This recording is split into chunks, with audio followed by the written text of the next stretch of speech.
Мынау менің інім Фараби. Фараби орысша білмейді. Сонымен Алматыда тұрғаннан кейін все-таки орысша керек қой деп, орысша үйренсін деп, орыс баламен дос болсаң, орысша тез үйренесің дедік, орыс баламен ойнасаң. Сонымен бұл көрші Артем деген баламен дос болды. Енді бұдан шыққан нәтижені қараңыздар. Фараби, оқып болғаннан кейін далаға шығамыз ба? Давай. Ойнаймыз ба? Ойнаймыз? Не ойнаймыз ал? Кавай. Артем? Кітапты тастайық, онда далаға шығайық. Артем? Ау. Не жаңалық?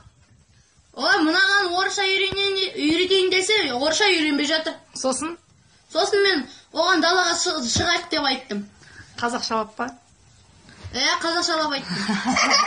Артем, қазақша білмейтін қазақтарға не дейсің? Қазақша білмейтін қазақтарға ятай деп айтайын. Дұрыс айтасың.